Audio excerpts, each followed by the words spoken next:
President Trump hitting back over a tell-all book, branding the author a total loser, calling himself a genius. I went to the best colleges, so I was a very excellent student, came out, made billions and billions of dollars, ran for president one time and won. And then I hear this guy that does not know me.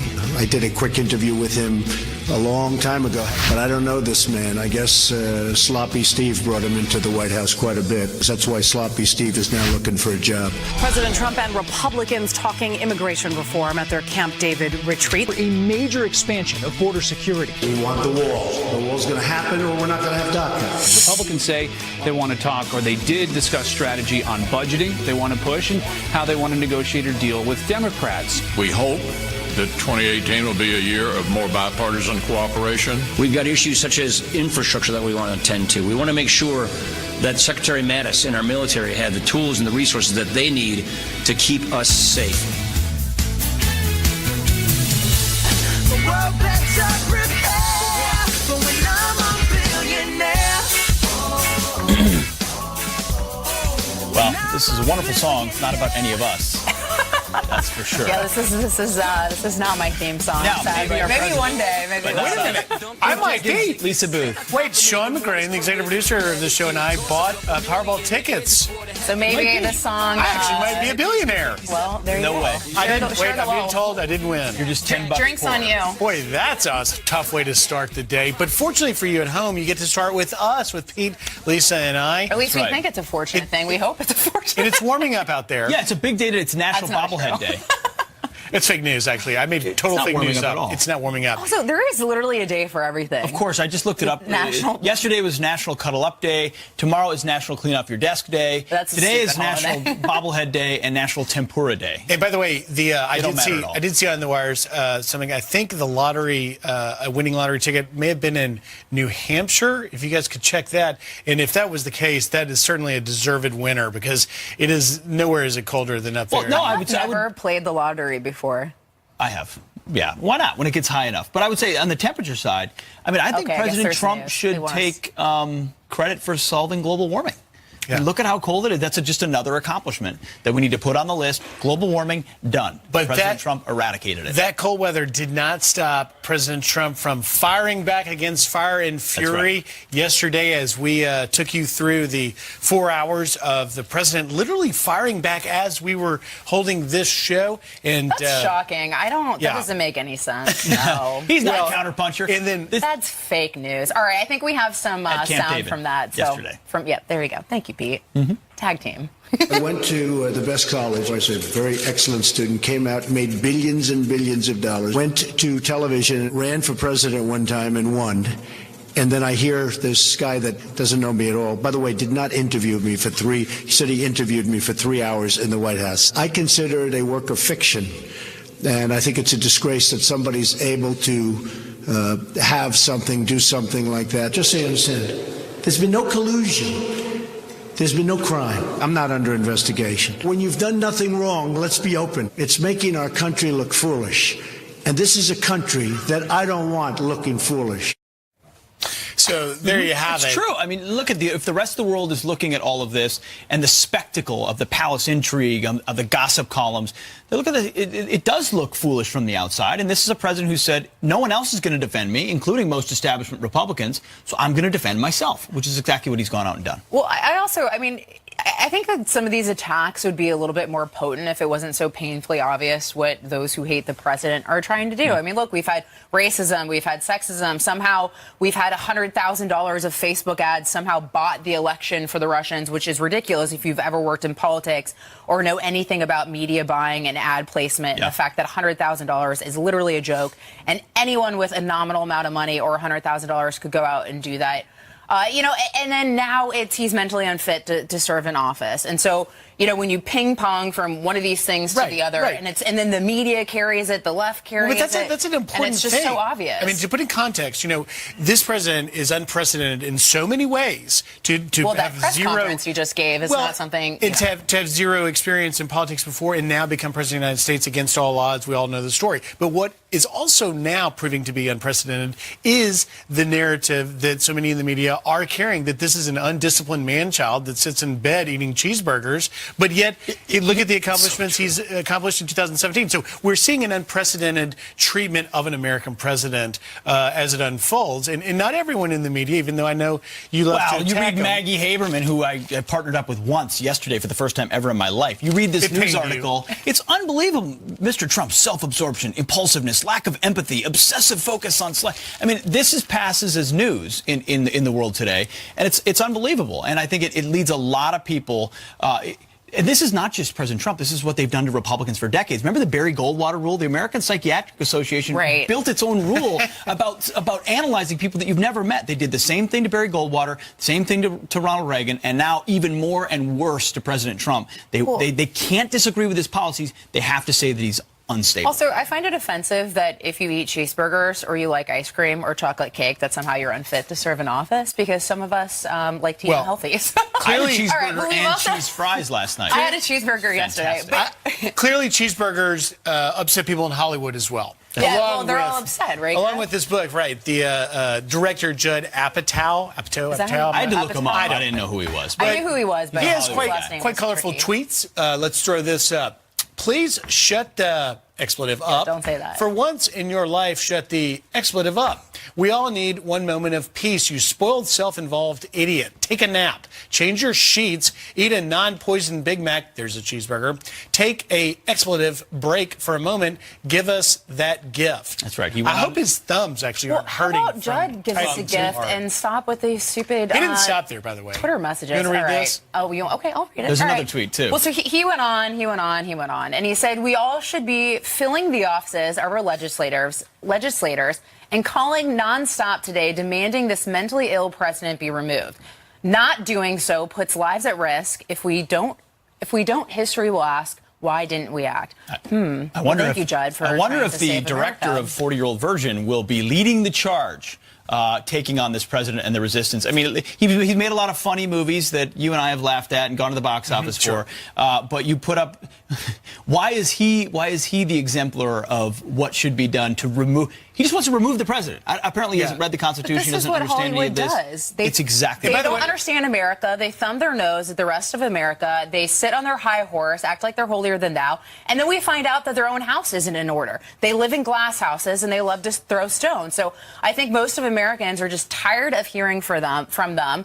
And it's just stop it. Stick to what you know. I mean, remember Gwyneth Paltrow? She was like, I'm going to do the the food stamp challenge, and then she ended up eating a steak or something like that. And then it was equal pay that she was on to next. Like, it's just, I think it's a positive thing for Americans to want change, but stop living in glass houses and go out and actually do something. Get your hands dirty. Go out into the communities. Thankfully, we have the Golden Globes. And some of them do, but go out in the communities and help people. Yeah, and if you're going to do something, by the way, if you're following Judd Apatow's advice, the offices to Congress aren't open today, so you're going to waste your time if you dial all day long. Keep calling, actually. But the Golden Globes are coming up, and I'm sure you're going to want to watch. They're going to be very interesting. Email us. Are you waiting with bated breath for the Golden Globes? Will you be watching? Friends@foxnews.com. Do you want to hear more politics from Hollywood? Well, speaking of Hollywood for ugly people, that's what they call Washington, D.C.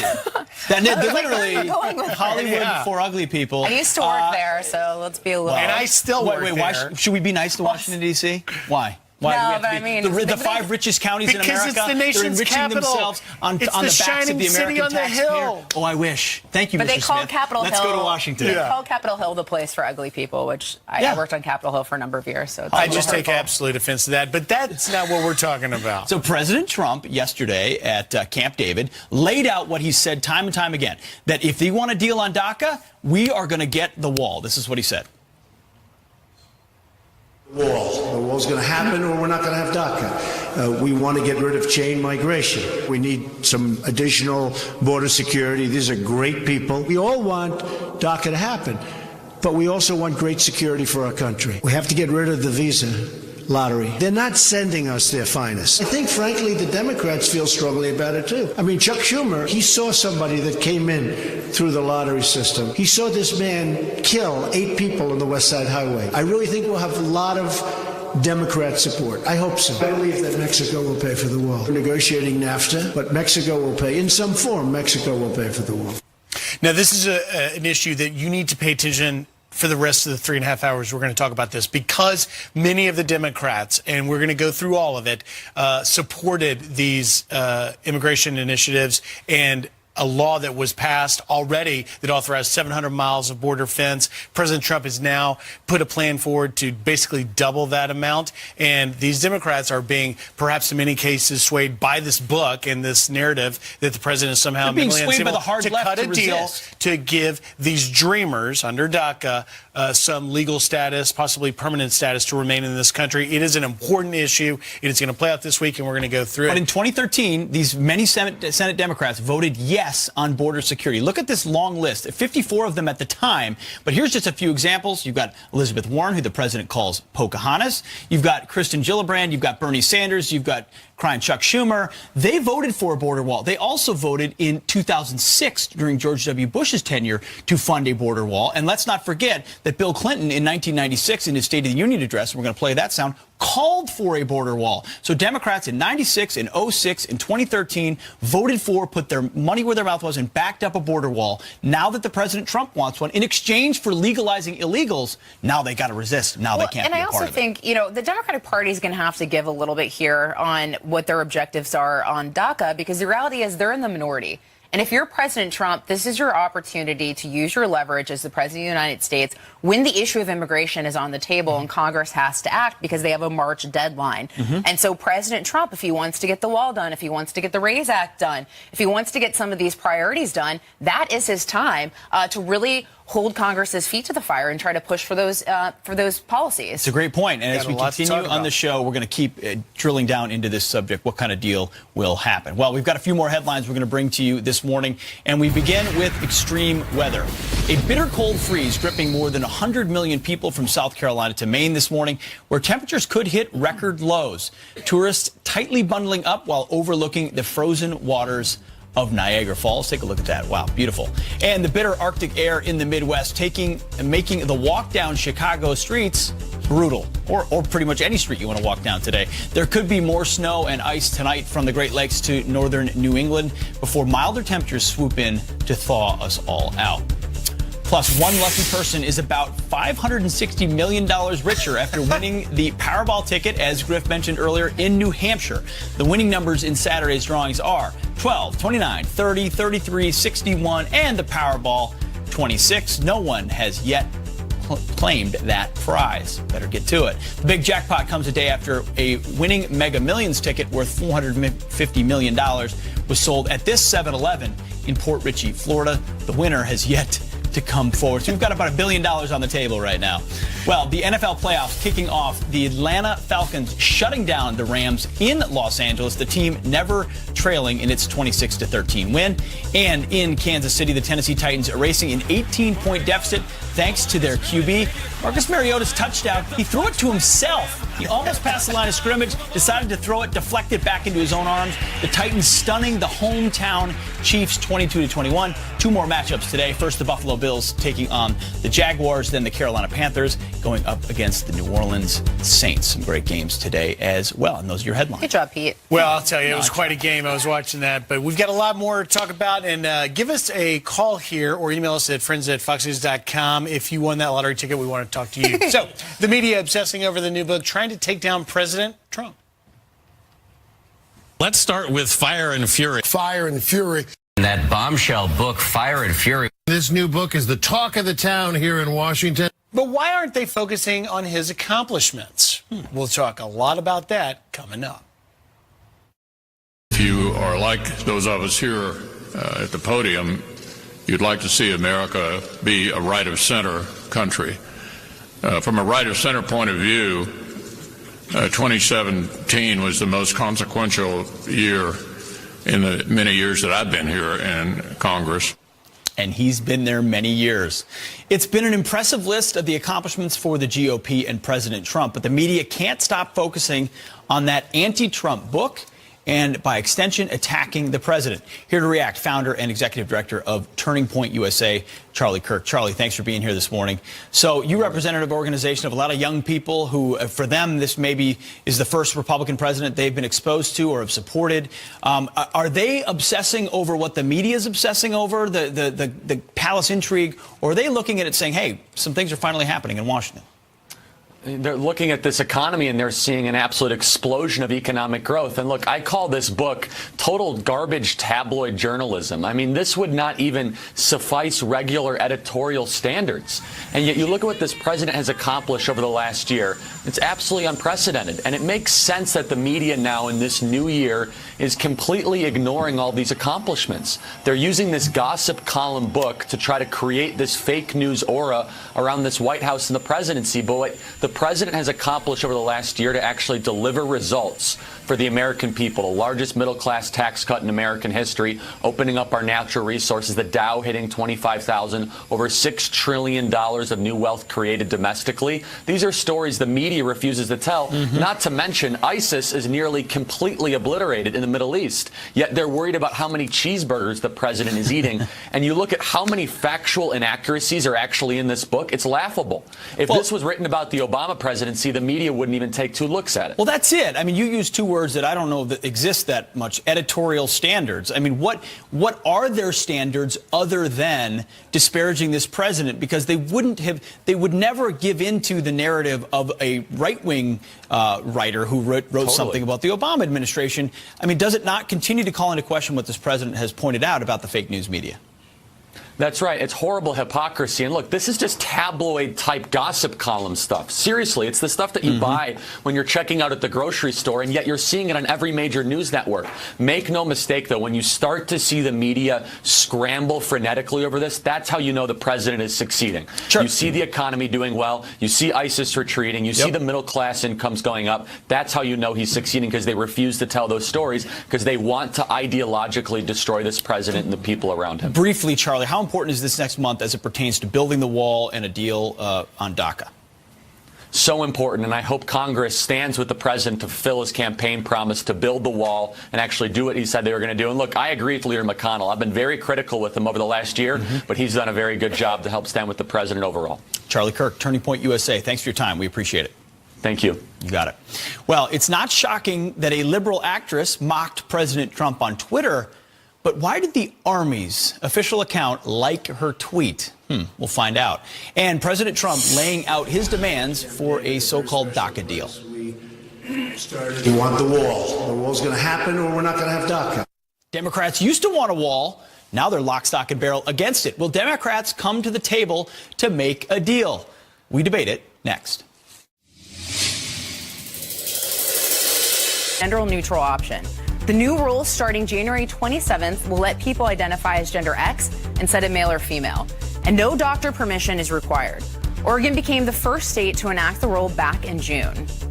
And Dunkin' Donuts is scaling back its food and drink menu by 10%. The new simplified menu will debut tomorrow in New England locations before expanding nationwide by mid-March.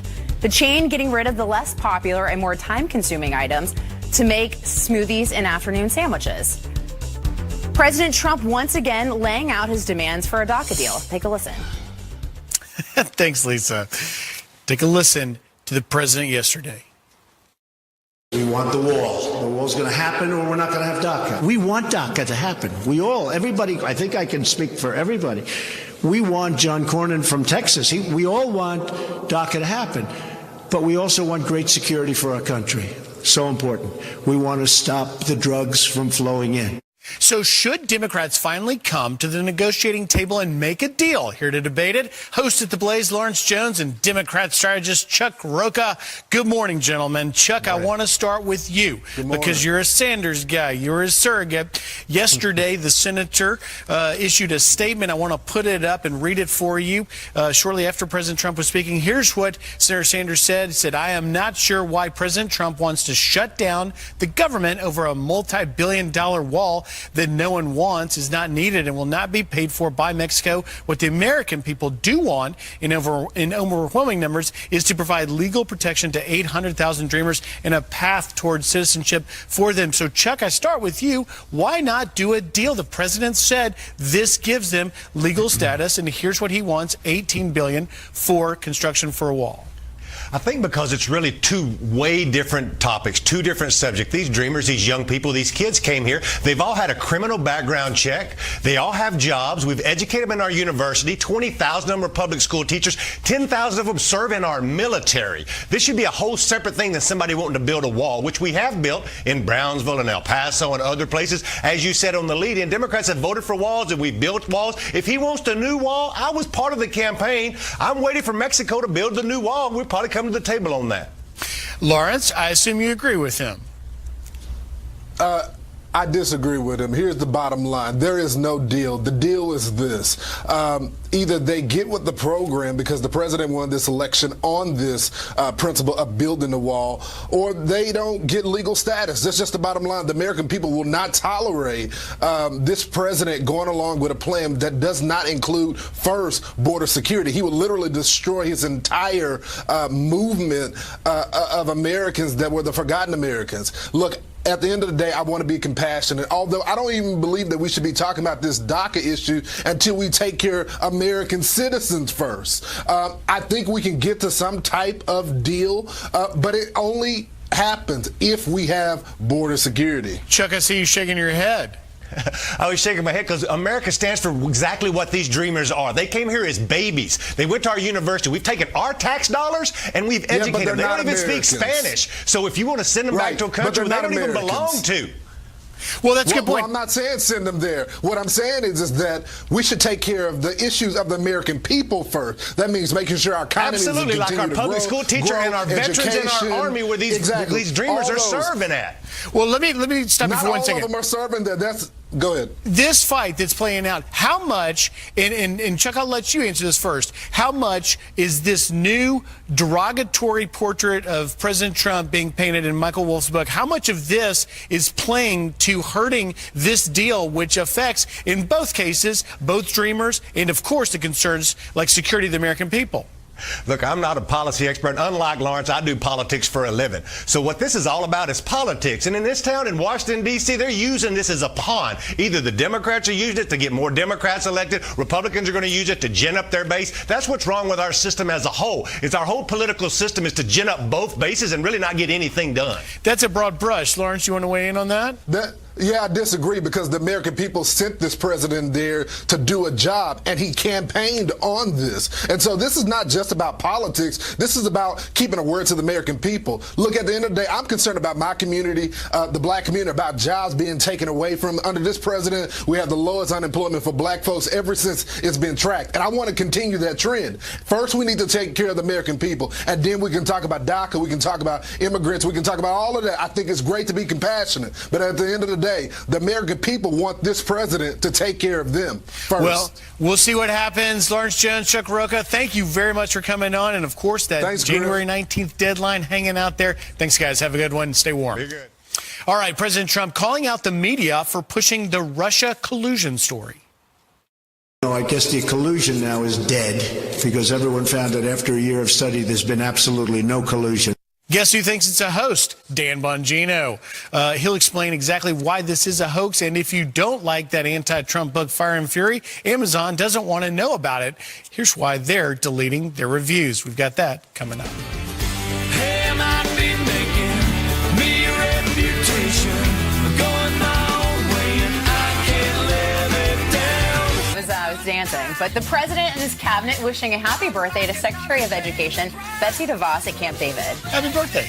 The group taking a moment to celebrate early with a birthday cake for her during their working lunch. DeVos will be turning 60 tomorrow. May she continue to dismantle Common Core with the fire of 1,000 suns. Happy birthday. Absolutely. Secretary. Happy birthday. Someone else who would love to devastate Common Core, I believe, I don't want to put words in his mouth, is Dan Bongino, former NYPD officer, former Secret Service agent, and the host of the Dan Bongino Show. Am I correct, Dan?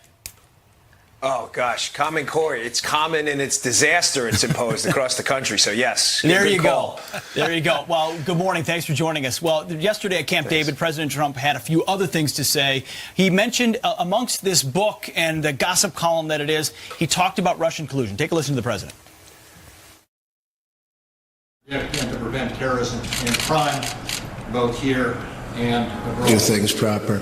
And, you know, I guess the collusion now is dead because everyone found that after a year of study, there's been absolutely no collusion. There has been no collusion between us and the Russians. Now, there has been collusion between Hillary Clinton, the DNC, and the Russians.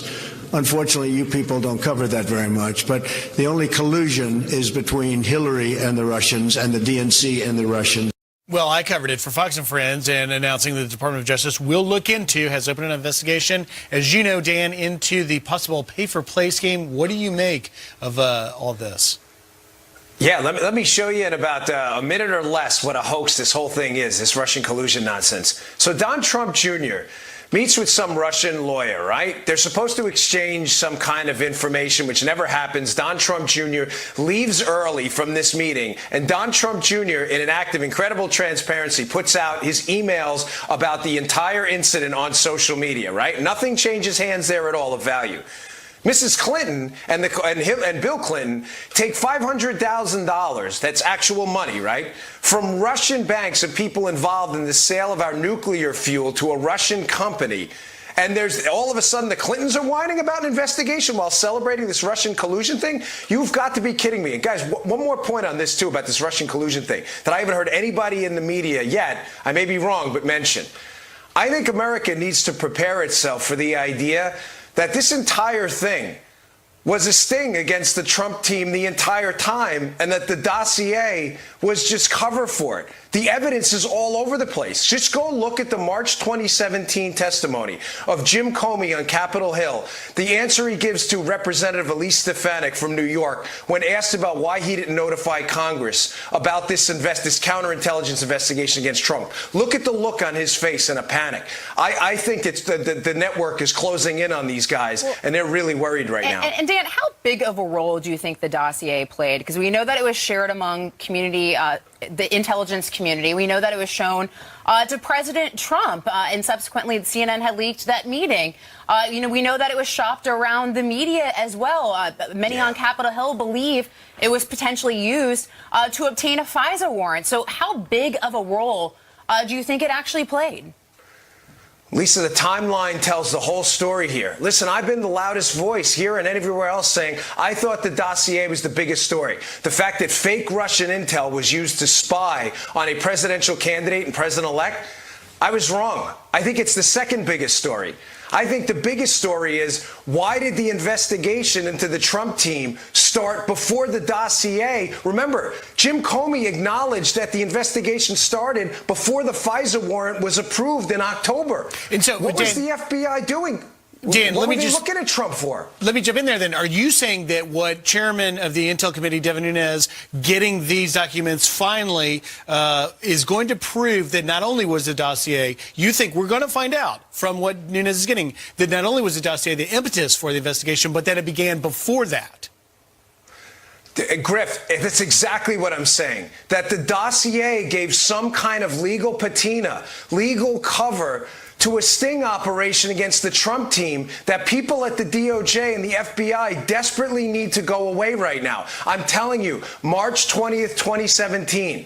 Look at Jim Comey's face when he can't answer the question as to why the FBI never notified the Gang of Eight about the most significant counterintelligence investigation against a presidential candidate in modern American history. That's the one case you don't notify Congress about?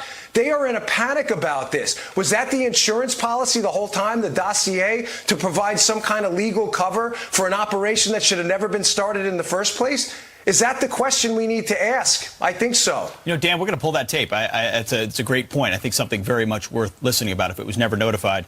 The other thing dominating headlines is Fire and Fury, this gossip book about the president trying to undermine a sense of his mental health. Well, we're learning more about a Yale psychiatrist who met with Democratic congressmen about the president's health. So Yale psychiatrist Dr. Brandy X. Lee briefed members of Congress in early December, so early last month, about Trump's mental fitness. So you literally have Democrats meeting with psychiatrists who've never assessed this president to determine whether he is fit to be in office. How far are they going here?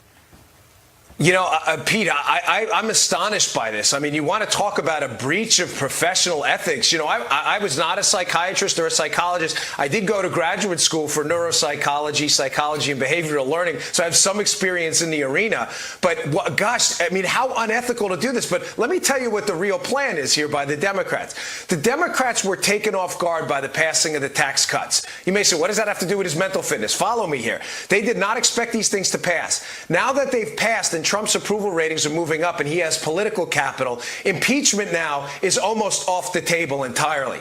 They need a backup plan. Their backup plan is the 25th Amendment, which would remove the president of office because of physical or mental incapacity. It's farcical, it's laughable, but it speaks to the desperation of these Looney Tune Democrats that are so desperate to get Trump out of office. But yeah, if the resistance didn't work, if other forms of impeachment don't work, they're looking for, because if they capture the House, you say impeachment's off the table, but if they were to win the House, you still think they're going there, right? They're going after him. Oh, 100%, 1,000%. If the Democrats win the House, they are so deranged about Trump, Pete. This all ties together. Listen, this is not conspiracy theory junk. Everything I'm telling you can look up yourself. They need him out of there desperately because they need to cover up the nonsense that's been going on for the past 8 years. They need him out. And if they can't get him out on impeachment, they'll try this 25th Amendment thing. But here's the critical thing. They can't do any of this without depleting his political bank account. And his political bank account is going up, not down. Dan, you've just delivered devastating news to Democrat Congressman Al Green. But thanks for coming on and talking to us this morning. Appreciate it. Have a great Sunday. Thank you, Dan. Got it, guys. All right, turning now to a few more headlines. The winter storm in the Northeast causing chaos at New York's JFK Airport. For the third straight day, they just can't get it in line. Thousands of travelers stranded following more than 6,000 flight cancellations or delays. Two planes colliding on the tarmac amid the chaos. The wing of a China Southern plane struck the tail of a Kuwait Airways plane. No one was hurt. The massive air hub has been struggling to recover after shutting down Thursday afternoon. The airport is blaming the issues on a surge in rescheduled flights combined with severe storm damage to equipment. Come on, JFK, get it together. All right, Amazon appears to be deleting reviews of Michael Wolff's tell-all book about the Trump White House. Get this. The company reportedly keeping a careful eye on comments for the book Fire and Fury. They didn't keep a careful eye on comments about my book. You could write whatever you want. Not this one. I was one of them. You probably were. In September, Amazon removed hundreds of one-star reviews for Hillary Clinton's memoir, What Happened. A spokesman for Amazon tells Quartz the site is deleting reviews that violate its guidelines, or they're just protecting liberals. We'll let you decide. And the U.S. Army's official Twitter account appears to like a tweet mocking President Trump. Actress Mindy Kaling's tweet seen in the like column on the Army's page. It features Kaling's character from The Office saying, quote, "You guys, I'm like really smart now." An apparent dig at the president's Saturday morning tweets. It's not clear if an employee running the account liked the tweet or if it was hacked into. The tweet is no longer there. We are reaching out to the Army for further comment, or was it someone who accidentally hit a like from their personal account, but it was the Army account? Who knows? It's tough to keep up with all this. Who liked what? I'll tell you. Too much liking. All right, moving on. The wife of the Pulse nightclub terrorist says she knew about his plans for the horrific attack, but did nothing. Our next guest says this may be worse than the attack itself. And how do you celebrate when your team doesn't win one game? Well, in Cleveland, it's with a parade of sadness. It's a loser parade. Then you stand.